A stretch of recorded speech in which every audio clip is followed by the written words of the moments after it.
आम्हाला उमगलेल्या महिला, उजेड शोधणाऱ्या महिलांच्या धडपडीचा लेखाजोखा।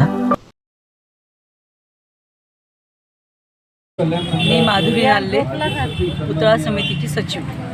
आम्ही 3 जानेवारीला धरून आम्ही 2 जानेवारीला पुतळा बसवला। त्याची परमिशन वगैरे आमच्याकडे होती। त्याचा लढा आम्ही 2014 पासून देतो आहे। त्या जागेची मागणी आम्ही 2014 पासून करतो आहे। आमच्याजवळ सगळ्या डिपार्टमेंटच्या परमिशन्स होत्या आणि हे काम सावित्रीने जे आपल्याला घडवलं म्हणून आम्ही हे त्यांच्या स्मृतिप्रित्यर्थ त्याच्याबद्दल आपण त्यांचा सन्मान म्हणून हे त्यांचे विचार घराघरात रुजवावे म्हणून आम्ही हे काम हातात घेतलेलं होतं।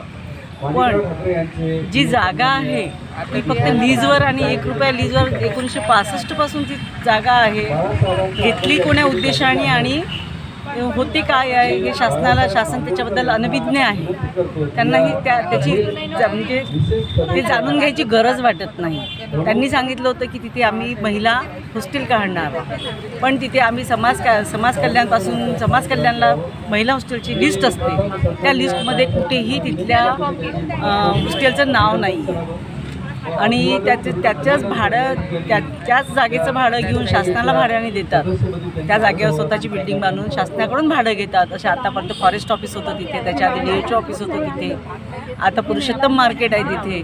असे प्रकारचे तिथे मार्केट त्यांनी उभे केलेले आहे, पण त्यांना जागा सोडायची नाही आहे। त्या जागेचं महत्त्व त्यांना आहे, आपल्याला विचारांचं महत्त्व होतं, त्यांना जागेचं महत्त्व आहे। म्हणून त्यांनी हा कट रचून एक शासनाला वरून हाताशी धरून आमचं दैवत त्यांनी रात्री त्यांचे ते पाय कापून जेव्हा नेले आणि त्या पुतळ्याला जेव्हा उचलून नेलं त्यावेळेस अक्षरशः मला वाईट वाटत होतं की आम्ही काय करून राहिलेलं आहे, ही आमच्या आईची काय चाललेलं आहे।